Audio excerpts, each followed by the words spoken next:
Dear students, आपको पता भी होगा कि सबसे ज़्यादा बैक कैड कैम के सब्जेक्ट में लगती है। सभी बच्चों को मालूम होगा कि सबसे ज़्यादा बैक इसी में लगती है, क्योंकि इसका जो लैंग्वेज होता है, जो भाषा होती है कैड कैम सब्जेक्ट की, वो आप सभी को समझ में नहीं आती है। तो फाइनली आज की इस वीडियो में आपको 20 ऐसे क्वेश्चन बताऊंगा, और सभी को आपको सीक्वेंस मालूम है कि आपके एग्जाम में 15 क्वेश्चन पूछे जाते हैं, जिसमें से आपको 10 करने रहते हैं। यानी कि प्रत्येक क्वेश्चन के पार्ट में 5 पार्ट होते हैं, प्रत्येक क्वेश्चन में 3-3 क्वेश्चन पूछे जाते हैं, जिसमें से आपको 2 करने होते हैं। यानी कि टोटल 15 क्वेश्चन पूछे जाते हैं और आपको 10 क्वेश्चन करने रहते हैं। और आज की इस वीडियो में आपको 20 इंपॉर्टेंट क्वेश्चंस बताऊंगा, और इसके बाहर आपका कुछ नहीं आएगा, इससे बाहर आपका कुछ है ही नहीं। और काफ़ी आसान तरीके से थोड़ा सा एनालिसिस भी करा दूंगा कि ये सारी चीज़ें क्या होती है, जिससे आप आसान भाषा में समझ जाएं। अगर आपने इस वीडियो को फुल देख लिया है, मतलब पूरा वीडियो देख लिया है, तो आपके बैक लगने के चांसेस खत्म हो जाएंगे। और इसके पीडीएफ के लिए आप टेलीग्राम चैनल को ज्वाइन कर लेंगे, वहाँ से इसके पीडीएफ भी आप प्राप्त कर लेंगे। सबसे पहला क्वेश्चन आपको इंटरफेस पे दिख रहा होगा, रोबोट वर्क सेल तथा रोबोटिक्स क्या होता है, इसके लाभ बताइए। देखिए, सबसे पहले रोबोट के बारे में आपको मालूम होगा कि मानव के समान कार्य करने वाली स्वचालित मशीन को रोबोट कहा जाता है। सभी को मालूम होगा, तकनीकी इस वक्त फिलहाल में रोबोट के बारे में काफ़ी चर्चा हो रही है, इस पर मूवी वगैरह भी बनती रहती है। लेकिन रोबोट वर्क सेल क्या होता है? देखिए, एक पूर्ण रोबोट प्रणाली को ही रोबोट वर्क सेल कहा जाता है। यानी कि एक होल जो रोबोट सिस्टम होता है, उसी को ही रोबोट वर्क सेल कहा जाता है, ध्यान रखेंगे। और रोबोटिक्स क्या होता है? रोबोटिक्स क्या होता है? देखिए, रोबोट की अभिकल्पना, निर्माण और अभिप्रयोग के विज्ञान और तकनीकी को ही रोबोटिक्स कहते हैं। यानी कि जिसमें इसकी अभिकल्पना की गई है, हाँ, रोबोट की अभिकल्पना की गई है, रोबोट का निर्माण किया गया है और इसका अभिप्रयोग करके विज्ञान और तकनीकी जिसमें किया जाता है, मतलब उसी को रोबोटिक्स कहते हैं। तो रोबोटिक्स अलग है और रोबोट अलग है। कभी कभी डिफिनीशन आपसे थोड़ा सा घुमा के पूछ लिया जाता है और आप रोबोट का ही डिफिनीशन लिख के चले जाते हैं। तो अगर आपसे रोबोटिक्स पूछा जाएगा तो रोबोट की अभिकल्पना, निर्माण और अभिप्रयोग के विज्ञान और तकनीकी को रोबोटिक्स कहते हैं। इसके लाभ बताइए। तो लाभ के बारे में शायद कौन नहीं जानता है कि उत्पादकता में वृद्धि, उत्पादकता की गुणवत्ता में सुधार। रोबोट के बहुत सारे लाभ है, समय में बचत होता है और जो भी काम करता है एक्यूरेसी के साथ करता है। सारी चीज़ें लाभ में तो आप कुछ भी लिख सकते हैं, आपको इतना तो मालूम होना चाहिए। फिर यहाँ पे दूसरा क्वेश्चन देखिए, रोबोट के प्रकार। रोबोट कितने प्रकार के? देखिए, रोबोट कई प्रकार के होते हैं। जैसे कि अगर आपको मान लीजिए कि कई प्रकार इसमें, लेकिन आपको कम से कम 5 तो लिखने होंगे। जैसे औद्योगिक रोबोट, प्रयोगशाला रोबोट, अन्वेषक रोबोट, क्लासरूम रोबोट, मनोरंजन रोबोट, ऐसे कह लीजिए कि domestic robot, industrial robot English में, medical robot, space robot, service robot. मतलब कि हर एक प्रकार के रोबोट अलग अलग तरीके के बनाए जाते हैं। जो मेडिकल के लिए होता है उसको मेडिकल रोबोट। तो इस प्रकार से इसके अनेकों प्रकार होते हैं रोबोट के, ठीक है। तो आप इस तरीके से लिख सकते हैं, domestic robot, industrial robot, medical robot, जो भी आपको याद है उसके बारे में थोड़ी सी चीज़ें लिख सकते हैं कि हाँ, ये रोबोट मेडिकल लाइन में प्रयोग किया जाता है, मेडिकल की चीज़ों के लिए, तो इसलिए इसको मेडिकल रोबोट कहते हैं। अब देखिए, यहाँ पे है जो सबसे इंपॉर्टेंट, रोबोट वाला भी क्वेश्चन इंपॉर्टेंट था, पहला, दूसरा और तीसरा। इसमें जितने भी क्वेश्चन है समझिए कि आपके 100% बाई चांस ही ना आए, लेकिन आपके इससे बाहर कुछ नहीं आएंगे, कोई क्वेश्चन आपका इससे बाहर नहीं आएगा। एक अगर वीडियो अच्छा लगा हो तो वीडियो को भी लाइक कर देंगे सभी स्टूडेंट्स, इसलिए कि लाइक रहता है, लाइक आते रहता है, थोड़ा सा मोटिवेशन मिलता है हम लोगों को भी कि हाँ, बच्चे देख रहे हैं, बच्चे वीडियो को पसंद कर दें। तीसरा क्वेश्चन क्या है? देखिए, रैपिड प्रोटोटाइप क्या है? देखिए, सबसे ज़्यादा और कई बार ये क्वेश्चन पूछा जाता है और छोटा चैप्टर है थोड़ा सा। रैपिड प्रोटोटाइप होता क्या है? पहले मैं आपको डिफिनीशन पढ़ के सुनाता हूँ, उसके बाद मैं आपको बेसिक तरीके से बताऊंगा। देखिए, rapid prototype 3D computer aided design, यानी कि जो आपका कंप्यूटर एडेड डिजाइन होता है 3D में, तो rapid prototype 3D computer aided design का उपयोग करके भौतिक भाग, यानी किसी भौतिक फिजिकल पार्ट का मॉडल या असेंबली का तेज निर्माण है। सीधे शब्दों में कह लीजिए, किसी भी भाग और किसी भी पार्ट का, मॉडल का, असेंबली का तेज निर्माण करना ही क्या होता है? Rapid prototype. यानी रैपिड प्रोटोटाइप की सहायता से किसी भी भाग, भौतिक भाग के मॉडल और उसके असेंबली को तेजी से निर्माण किया जाता है, इसी को कहते हैं रैपिड प्रोटोटाइप। अब देखिए, 3D प्रिंटिंग पर संक्षिप्त टिप्पणी लिखी, इसके बारे में बताने की जरूरत नहीं है, काफ़ी आसान है। 3D प्रिंटिंग में आप इमेज को तीनों तरफ से देख सकते हैं। सामान्य रूप से हम किसी भी इमेज की केवल लंबाई और चौड़ाई ही देख पाते हैं, लेकिन हम 3D इमेज में हम उस इमेज की गहराई भी देख सकते हैं। 3D के बारे में तो सभी जानते हैं, 3D, फुल HD, 4K, इसके बारे में आपको बताने की जरूरत नहीं है, ठीक है। अब देखिए, रैपिड प्रोटोटाइप के विभिन्न प्रकार, यानी इसके कितने प्रकार हैं रैपिड प्रोटोटाइप के? तो बेसिकली इसके लगभग 6-7 प्रकार होते हैं, मतलब ज़्यादा भी होते हैं, लेकिन आपके कम से कम 5 लिखने होंगे। जैसे SLA, SLS, FDM, SLM, LOM, DLP। अब इसका फुल फॉर्म क्या होता है? जैसे SLA कहें तो स्टीरियोलिथोग्राफी और वेल्ट फोटोपोलिमराइजेशन, मतलब कई प्रकार के, इसका नाम थोड़ा टफ होता है। दूसरा होता है सिलेक्टिव लेजर सिंटरिंग जो SLS कहते हैं, जिसको FDM कहते हैं, उसका होता है फ्यूज्ड डिपोजिशन मॉडलिंग और मटेरियल जेटिंग, जिसको SLM कहते हैं, उसको कहते हैं सिलेक्टिव लेजर मेल्टिंग। तो कई प्रकार के आपके होते हैं, आप अपने किताब में भी देख लेंगे, मैं क्वेश्चन आपको बता दे रहा हूँ, ठीक है। अब देखिए यहाँ पे छठा क्वेश्चन जो सबसे इंपॉर्टेंट है, फ्लेक्सिबल मैन्युफैक्चरिंग सिस्टम यानी FMS क्या है, सबसे इंपॉर्टेंट और ये हर बार रिपीटेड क्वेश्चन है, मतलब हर बार ये क्वेश्चन आपका रिपीट किया जाता है। फ्लेक्सिबल मैन्युफैक्चरिंग सिस्टम, देखिए ये होता क्या है। फ्लेक्सिबल मैन्युफैक्चरिंग सिस्टम प्रोसेसिंग स्टेशनों का एक समूह होता है जिसमें ज़्यादा से ज़्यादा CNC मशीन मतलब एक साथ जुड़ी होती है तथा उन मशीनों को ऑटोमेटेड या कंप्यूटराइज्ड मटेरियल हैंडलिंग और स्टोरेज सिस्टम से जोड़ा गया होता है। यह काफ़ी आसान है, जो आपका FMS है वो काफ़ी आसान है। ये क्या होता है, जैसे कि आपके प्रोसेसिंग जो होते हैं तो उसके स्टेशनों का एक समूह होता है और जिसमें ज़्यादा से ज़्यादा CNC मशीनें जुड़ी होती हैं और ऑटोमेटेड या कंप्यूटराइज्ड मटेरियल हैंडलिंग और स्टोरेज सिस्टम से जोड़ा गया होता है और इन सबको एक इंटीग्रेटेड कंप्यूटर सिस्टम से नियंत्रित किया जाता है, यानी कि एक स्पेशल कंप्यूटर सिस्टम से, इंटीग्रेटेड कंप्यूटर सिस्टम से इसको कंट्रोल भी किया जाता है। तो ये FMS है और हर बार ये आपका क्वेश्चन पूछा जाता है। और इसी चैप्टर से एक और है लचीलापन का सिद्धांत, प्रिंसिपल ऑफ फ्लेक्सिबिलिटी, ये भी कई बार पूछा गया है। देखिए इसका मतलब क्या होता है, लचीलापन के सिद्धांत में इसके कई डिफिनेशन हो जाएंगे। देखिए प्रिंसिपल ऑफ फ्लेक्सिबिलिटी एक अवधारणा है जो कि किसी व्यवसाय यानी किसी ऑक्यूपेशन द्वारा उपयोग की जाने वाली किसी भी सूचना प्रणाली को कंपनी के साथ बदलने और विकसित करने में सक्षम बनाती है, यानी किसी भी चीज़ को, किसी भी सूचना प्रणाली को कंपनी के साथ बदलती है और उसको विकसित करने में सक्षम बनाती है। इसी को कहते हैं प्रिंसिपल ऑफ फ्लेक्सिबिलिटी, ठीक है। अब देखिए आठवां क्वेश्चन क्या है, G कोड तथा M कोड पर टिप्पणी लिखिए। G कोड के बारे में आपको मालूम होना चाहिए, जियोमेट्री कोड जो आपके CNC मशीनों में उपयोग होते हैं जितने भी कोड। तो अब G कोड किस लिए होता है, G कोड आपका होता है जो मशीन होती है, जितनी भी मशीनें होती हैं उसके एक्सिस को मूवमेंट कराने के लिए यानी गति कराने के लिए। और M कोड क्या होता है, उसके जो आपके मान लीजिए कि कोई मशीन वर्क कर रही है तो उसको स्टॉप करने के लिए या फिर रेगुलर स्टॉप करने के लिए, इस तरीके से M कोड का। अब इसमें कई भाग होते हैं, G00, G01, G02, M00, M0, मतलब कई लगभग 80-90 तक होते हैं, हर एक पर कोड होता है। तो इसको आपको याद करना पड़ेगा, आपको इसको अपने बुक से याद करना पड़ेगा।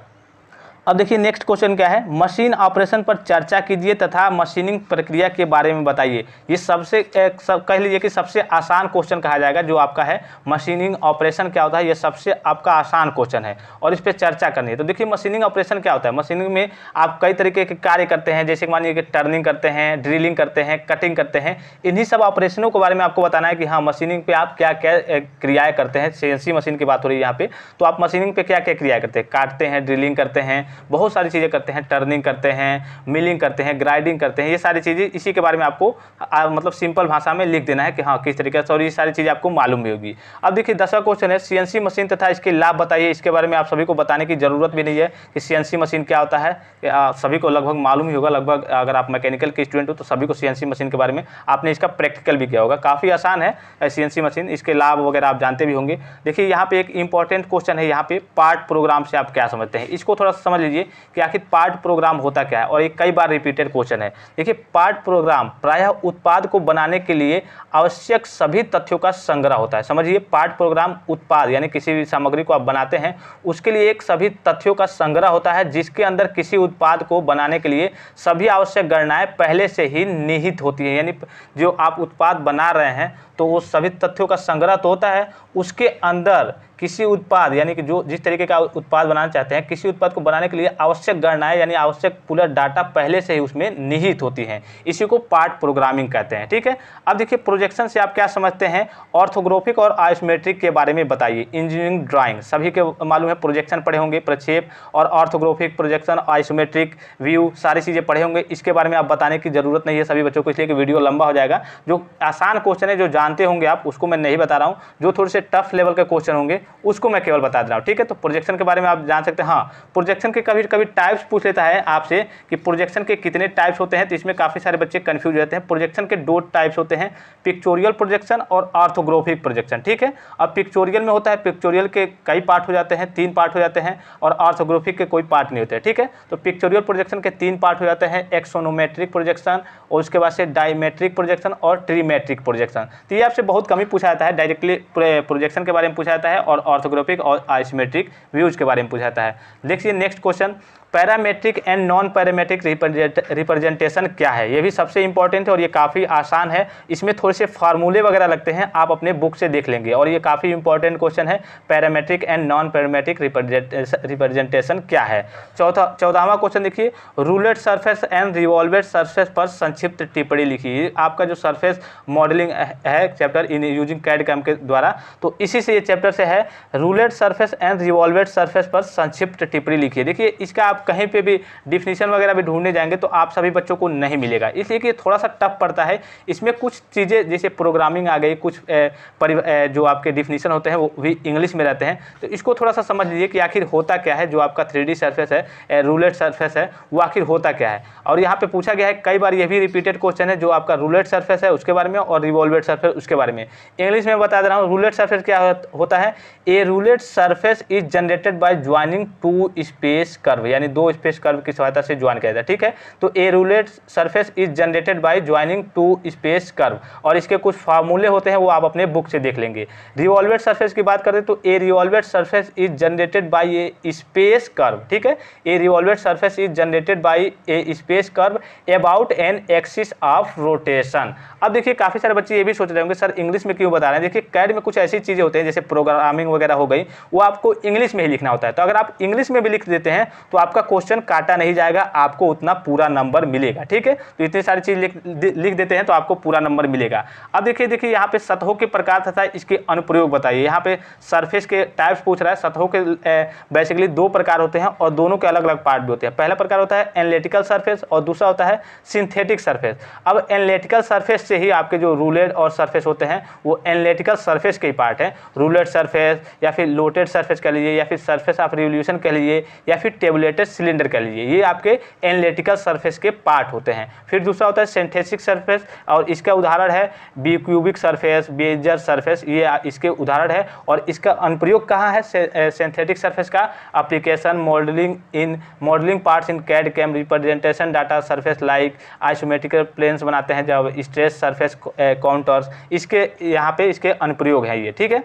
अब देखिए यहाँ पे डेवलपमेंट ऑफ सरफेस क्या है, ये काफ़ी आसान है और ये भी रिपीटेड क्वेश्चन है। डेवलपमेंट ऑफ सरफेस क्या है? देखिए जब किसी 3D ऑब्जेक्ट और सॉलिड यानी किसी ठोस को की संपूर्ण सतह को खोलकर, यानी कोई भी सॉलिड हो उसकी संपूर्ण सतह को खोलकर किसी एक समतल यानी सतह या फिर प्लेन पर कह दीजिए, किसी एक समतल सतह या तल पर रख दिया जाए, तो इस प्रकार खुली सतह को ही उस वस्तु का डेवलपमेंट ऑफ सरफेस कहते हैं, ठीक है। तो ये काफ़ी आसान है। अब देखिए यहाँ पे स्वचालन क्या होता है, इनके प्रकारों का वर्णन कीजिए। यानी कि ऑटोमेशन आपने देखा होगा काफ़ी, ये भी अभी फिलहाल में काफ़ी ट्रेंडिंग में, इसलिए कि जो भी आपके कार्य वगैरह हो रहे हैं वो ऑटोमेटिक तरीके से हो रहे हैं, तो इसलिए ये आपका स्वचालन जो है ये भी कई बार पूछता है। तो स्वचालन होता क्या? देखिए स्वचालन उत्पाद की वह कला है जिसके द्वारा हम मैकेनिकल, इलेक्ट्रॉनिक और कंप्यूटर आधारित उपकरणों का प्रयोग करके किसी संस्थान में उत्पादन को आसानी से नियमित और नियंत्रित करते हैं। जैसे कि स्वचालन के द्वारा क्या होता है, स्वचालन यानी ऑटोमेशन, यानी जो ऑटोमेटिक कार्य करे, तो उसके द्वारा हम किसी भी चीज़ को बनाते हैं या फिर किसी चीज़ को करते हैं तो ऑटोमेटिक उस पर हमारा नियंत्रण रहता है, वो सारी चीज़ें आसान तरीके से हो जाती हैं। इसके प्रकार भी पूछ लेता है, तो कभी कभी इसके प्रकार मुख्यतः 3 होते हैं, टाइप्स ऑफ ऑटोमेशन 3 प्रकार के होते हैं: फिक्स्ड ऑटोमेशन, प्रोग्रामेबल ऑटोमेशन और फ्लेक्सिबल ऑटोमेशन। तो बस इसके बारे में याद रखना है और इसके बारे में आप थोड़ा सा अपने बुक्स वगैरह से भी देख लेंगे और सारी चीज़ों को लिख लेंगे। देखिए यहाँ पे नेक्स्ट क्वेश्चन क्या है, CIM की विस्तार से व्याख्या कीजिए। ये जो आपका पहला ही चैप्टर है, ये तीनों क्वेश्चन, और शायद इसके बारे में आपको बताने की जरूरत नहीं है। जो आप CIM होता है वो कैड कैम के ही घटक होते हैं, तो CIM और कैड और कैम, तो ये तो सभी बच्चों को बताने की जरूरत नहीं है। कैड, हाँ एक बात का विशेष ध्यान रखेंगे, कैड के उद्देश्य और कैड के लाभ, ठीक है, और कैड के हानि।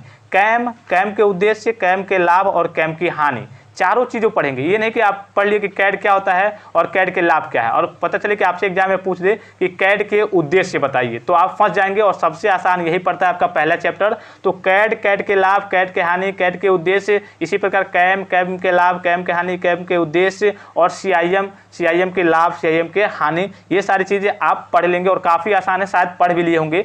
PDF के लिए आप टेलीग्राम चैनल को ज्वाइन कर सकते हैं और सभी बच्चों तक ये इन्फॉर्मेशन और ये जो आपको वीडियो दिख रहा है, मतलब जो बता रहा हूँ मैं क्वेश्चन, ये सभी के पास शेयर कर देंगे। इससे बाहर लगभग आपका 1-2 ही क्वेश्चन, 2-3 क्वेश्चन होगा जो इससे बाहर की ओर आएगा, नहीं तो सभी क्वेश्चन आपके इसी से रिलेटेड आएंगे। कुछ क्वेश्चन हो सकते हैं जो थोड़े टिपिकल होते हैं, अलग तरीके से हर बार पूछ लिए जाते हैं, कुछ न्यूमेरिकल टाइप के होते हैं, कुछ डाटा प्रोग्रामिंग होते हैं। लेकिन अगर आपको पास होना है तो आपके लिए ये काफ़ी है, आप इसकी सहायता से पास हो सकते हैं और अच्छे नंबर भी, मतलब 30 प्लस 25 प्लस अंक ला सकते हैं। आपको मालूम है आप कितना भी लिखें, अगर आपको लगेगा कि हाँ 45 प्लस करके आए हैं, फिर भी आपको नंबर मिलेगा 30, 35, 25, 22 ऐसे करके नंबर मिलता है। वीडियो अच्छा लगा तो वीडियो को लाइक करेंगे, पीडीएफ के लिए टेलीग्राम चैनल को ज्वाइन कर लेंगे। धन्यवाद, थैंक्स फॉर वॉचिंग। मिलते हैं नेक्स्ट वीडियो में।